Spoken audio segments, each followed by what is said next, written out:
Destino não adianta. Você tem é esse, acabou.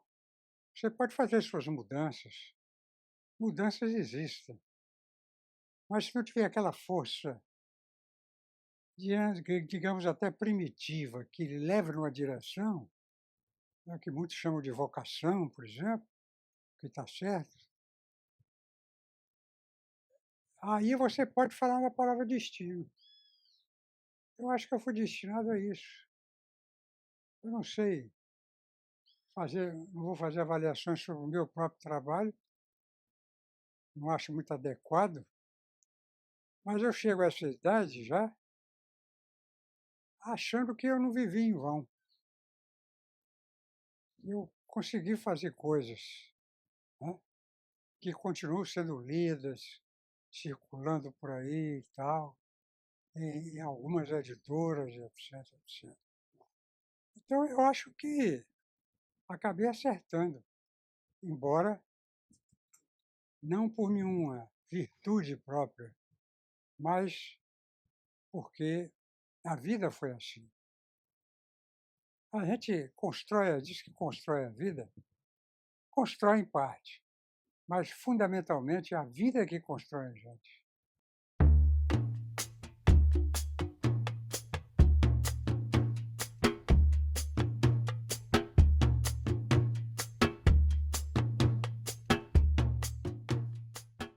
E a vida é assim. Poderia ter sido um total fracasso. Se fosse um total fracasso, é porque o meu destino teria sido um fracasso. Há destinos que são puros fracassos, mas o meu eu acho que não chegou a ser um fracasso, não. Eu estou hoje achando que fiz alguns trabalhos que merecem uma certa sobrevivência. Eu só acredito em arte quando ela vem a você. Você ficar se bater, gente diz assim, por quê? É uma dificuldade, eu fico procurando. Não, ou vem ou não vem. Você sente que veio e sente que não veio. Às vezes você escreve 2 linhas e sabe que não vai para lugar nenhum. E às vezes você sonha, isso é muito comum, sonhar. Sonhar com um poema, por exemplo, um trecho de poema, e acordar de manhã com ele vivo na cabeça, sentar e escrever. Quer dizer, na verdade, eu acho que a literatura se faz dessa forma. Só a literatura não, a arte de um modo geral. As pessoas ficam, sobretudo os críticos, etc. Esse negócio de inspiração não existe. Não existe porque eles não têm. E quando ele diz isso é porque ele não tem. E eu dizia aos meus estudantes de letras exatamente o contrário. Ela existe sim, e ela aparece. Quando aparece, você faz uma obra que você nem suspeitava que ia fazer. Eu tenho coisas que eu escrevi, muitas, que eu acho que nem fui eu que escrevi. Depois eu descobri Fernando Pessoa falando a mesma coisa. Às vezes eu releio coisas antigas minhas e fico dizendo, puxa vida, acertei a mão nesse dia mesmo para valer. E tento reconstituir assim como é que foi aquele momento, etc, etc. E consigo reconstituir um tanto. Mas não depende muito da sua vontade. Você tem que ter vontade para ir adiante. Isso precisa ter. Mas você precisa ter isso que eu chamo de inspiração. Se tu tiver, você não vai produzir. Vai ser um lixo. Né? E tem muita gente que tem esse equívoco. Acha que, não, porque eu estou fazendo literatura. Não está. Não sou eu que vou dizer que ele não está. Né? Mas não está. Quem está, a gente vê logo que está. Né? Você conhece a distância.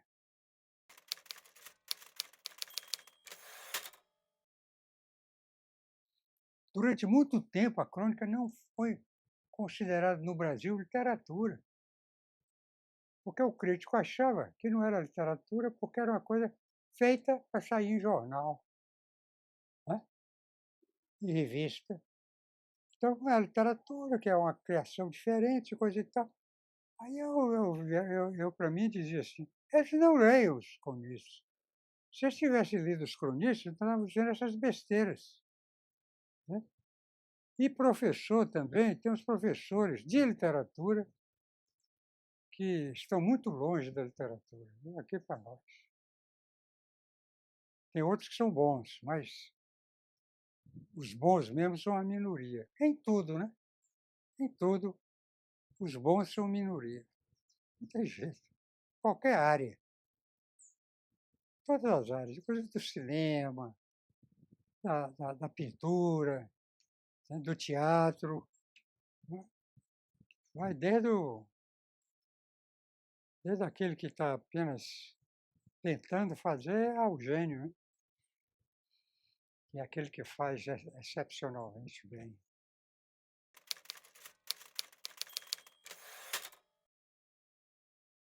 Depois de pronto é que eu vou ver o que foi que saiu.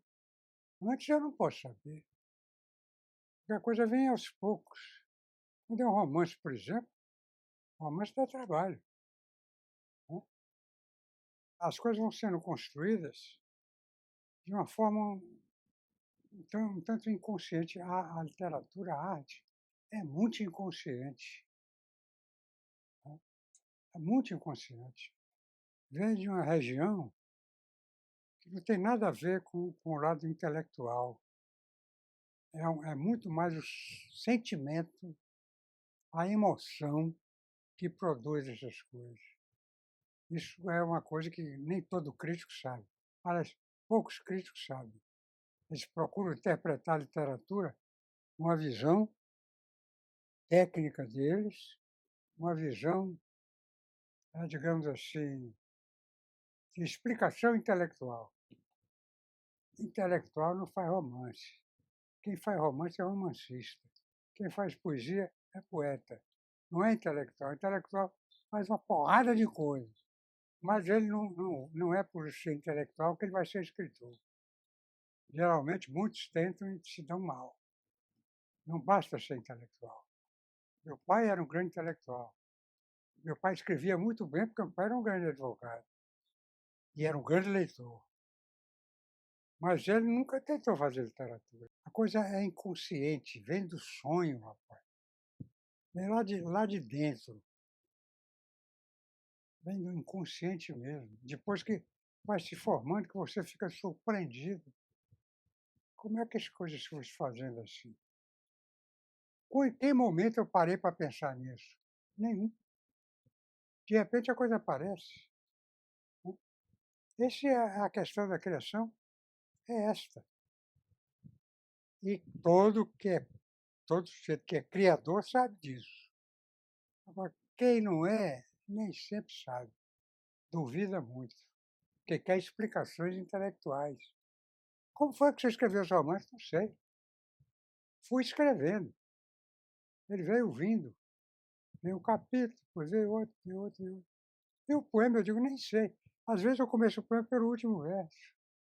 O que vem é o último verso. O resto eu tenho que ficar esperando que venha também, até chegar ao último verso. É uma preciosidade esse tipo de coisa. Só isso valeu a pena. Só viver isso valeu a pena.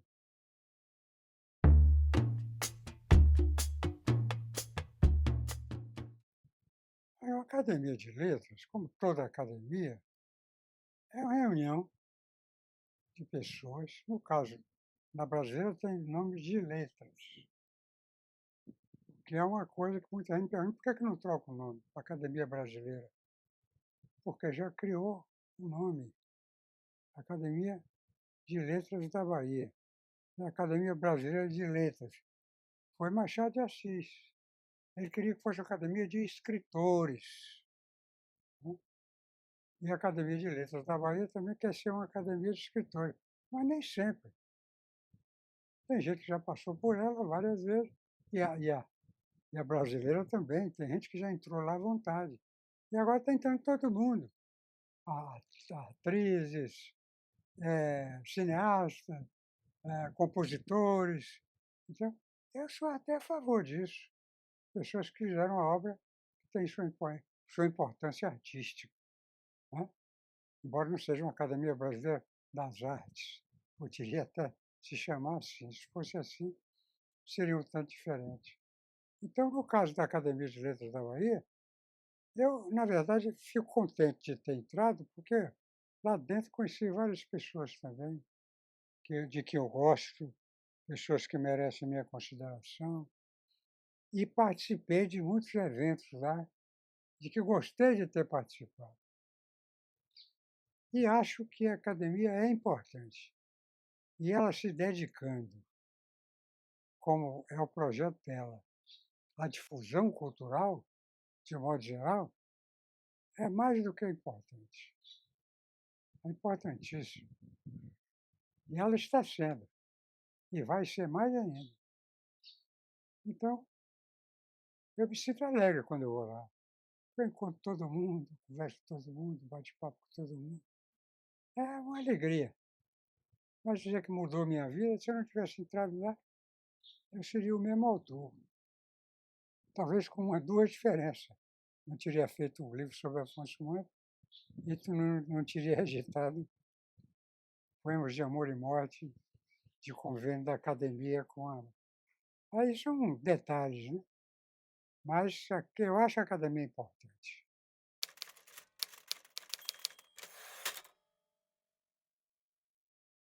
É a velha história da arte, né? Tem uma permanência além da vida. O artista morre, mas a arte continua. A gente sabe que é verdade. Você estava lendo o grande romancista russo, né? Já morreu há muito tempo, e você lê Shakespeare, você lê Homero, né? Então a arte ficou. Essa é que é a imortalidade. A imortalidade enquanto o homem estiver vivo, o ser humano. Na hora dessa vai desaparecer. Está se armando demais para poder continuar vivo, né? Eu estou lendo um livro muito importante aí, Como Sobreviver ao Século XXI, uma coisa desse tipo. Muito bom, eu estou na metade do livro. E a preocupação do pessoal é muito grande com relação a isso. Dos cientistas, dos estudiosos, dos sociólogos, dos historiadores. Diz assim, para onde é que a gente está caminhando? Você só ouve falando em bomba atômica, não sei o quê, não sei o quê. Vão começar a experimentar uns nos outros, vai ficar o quê? Vão ficar talvez os índios da Amazônia. Alguns desses, assim, no final de contas. A gente volta para ser o homem das cavernas. Certo? Eu não sei até que ponto a humanidade vai subsistir a si própria. Ela está matando a natureza. E sem essa natureza, não há vida. Pode haver outro tipo de vida. A humano, não. A dos animais grandes e tal, sobretudo os animais de leite, etc. Tal, não vão sobreviver, não. Vão morrer todos, vão ficar umas coisinhas e tal. Os besourinhos e tal. Dizem que a barata vai ficar. Eu vou fazer uma obra para sobreviver a mim. Então, ela vai, com relação a mim, ela vai ser imortal até o dia da sua morte também.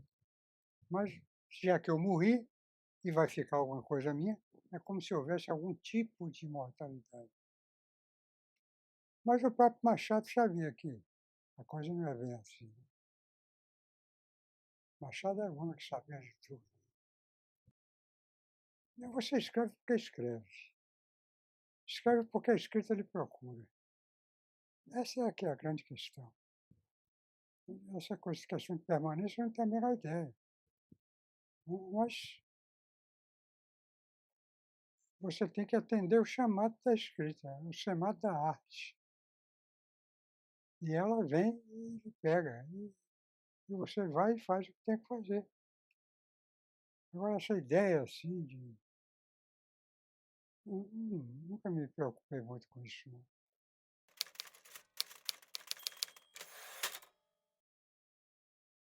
A arte tem milênios. Nesses milênios, muita coisa foi arte e sempre foi importante para as populações. Sempre foi. Então, às vezes, a pessoa diz: "Ah, mas arte não tem nada a ver com isso", tem nada a ver para ele. Uma pena, é lamentável que não tenha. Mas não há humanidade sem arte, nunca houve humanidade sem arte. E a arte é diversificada. Você dança é arte, você canta é arte, você fala também é arte, porque se você não tiver o mínimo de arte no falar, o que você diz não vai ser compreendido, né. Então, tudo é arte na vida humana. Essa é a de grande diferença. Há 2 grandes diferenças entre o homem e os outros animais.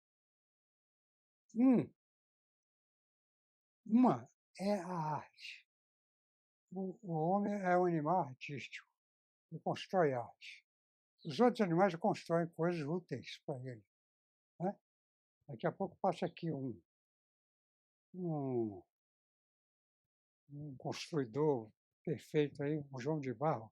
Aqui é cheio de João de Barro. E aí vai e constrói sua mansão lá e tal. Tinha umas ótimas aqui. Eu tenho até um poema que eu falo de uma que tinha aqui da fonte, muito bonita, mas não é arte para eles. Eles A natureza fez com que eles construíssem aquilo, como os outros fazem ninhos, os outros cavam buracos no chão, né, e cavernas do diabo. Então, não é arte para eles. Agora nós construímos uma arte, né, nós reelaboramos. O que nós reelaboramos?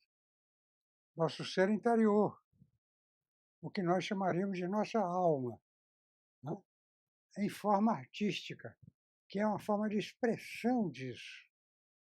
Então, e a outra diferença, não é que os animais não sonhem, todo animal sonha.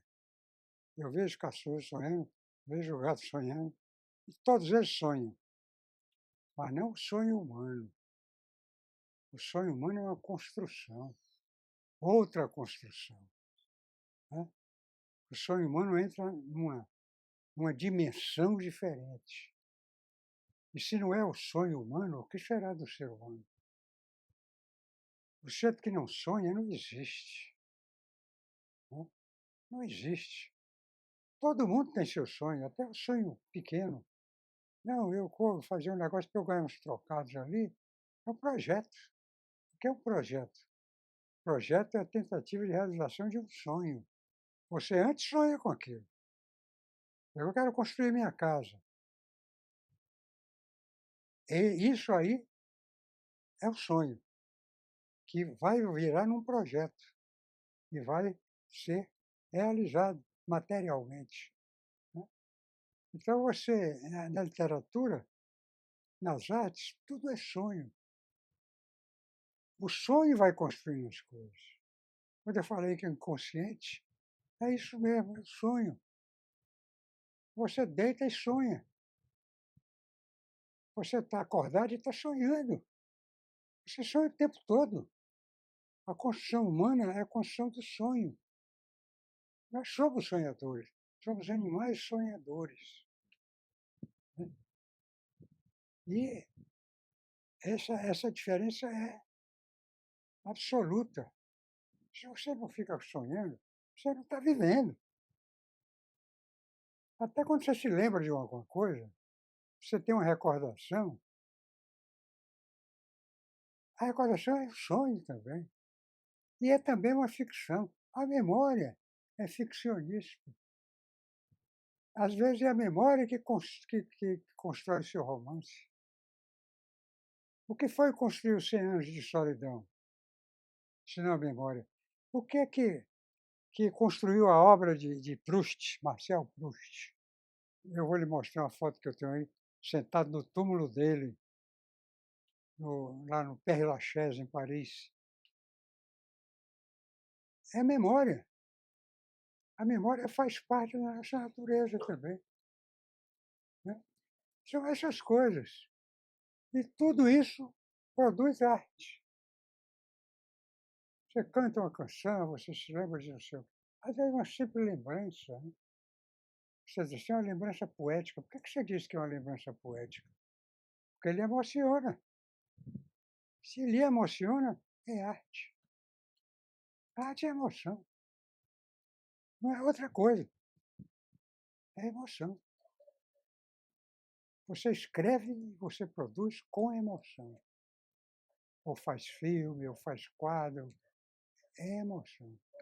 Tudo é emoção. Felizmente nós temos isso, né?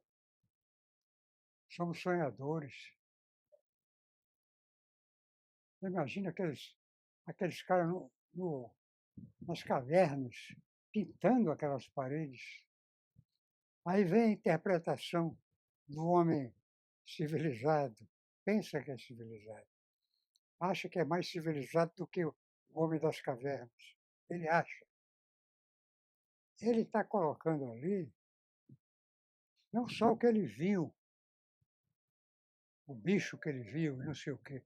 Não, ele tem uma construção. Se ele tem uma construção, porque alguns são muito bonitos, já é a arte, está no terreno da arte. No terreno da arte. Ele, mais primitivamente, ele riscava pedra